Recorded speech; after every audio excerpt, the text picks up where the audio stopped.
Bohem tərzi 19-cu əsrdə sərbəst düşüncəli insanlar və sənətçilər arasında formalaşıb. Bu stil qaydalardan uzaq, sərhədsiz və fərdi yanaşmanı ifadə edir. Uzun ətəklər, geniş paltarlar, saçaqlı çantalar, təbii parçalar və əl işinə bənzər naxışlar boho tərzinin əsas elementləridir. Bohem tarzı sərbəstlik və rahatlıq deməkdir. Yəni, bohem tarzında çox önəmlidir kəsimlər, siluetlər.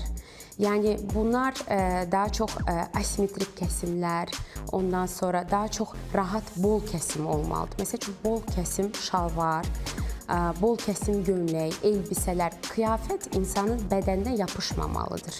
Bu, bohem tarzında qiyafətlərdir. Çox önəmli xüsusiyyətlərdən biri təbii ki, rəng tonlarıdır. Rəng tonları çox nude, soft rənglər olmalıdır, bej tonları olmalıdır.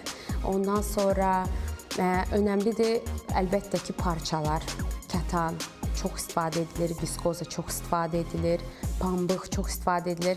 Hətta belə bir termin var, doğal kumaşlar. Yəni, doğal kumaşlar polyester içərməyən parçalardır. Bəs bu tərz geyimləri seçənlər üçün xüsusi kateqoriyalar varmı? Mənim şəxsi fikrimcə, bohem tarzı nəinki modada bir istiqamətdir. Bohem tarzı hətta lifestyle, yəni həyat tərzidir. Bohem stili təkcə festival və ya yay görüntüləri üçün deyil, gündəlik geyimlərdə də özünə yer tapır.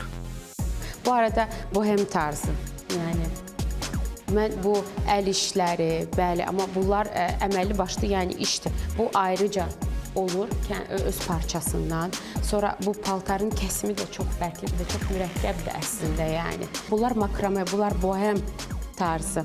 Bunun hamısı əl işidir. Bu aksesuar sayılır. Bəli, aksesuar sayılır. Bunu, məsəl üçün, hansısa cins şorti qısa, kovboy ayaqqabılarla bir crop top tən rəngində, yəni bunu rahat şəkildə giyinmək olar. Yəni, hansısa bir partiyə, nə bilim, bir konseptində hansısa bir məclis keçiriləndə ora və ya bunu başqa cür çimərlik geyiminin üstünə geyinmək olar. Yəni, fərqli şəkildə istifadə edə bilərsiniz. Bunun başına kasınqa bağlamaq olar. Bu özü tək başına klassik kostyumun üstünə geyinmək olar. Məsəl üçün, ağ rəngdə klassik kətan kostyum eləmişdik biz və bunun ağ rəngini altından giydirmişdik və o qədər zərif və gözəl görsənirdi ki.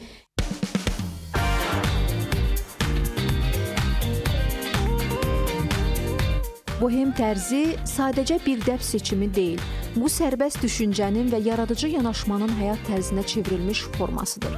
Rahatlığı, fərqliliyi və özünü ifadə etməyi sevənlər üçün boho hər zaman cazibədar olaraq qalacaq.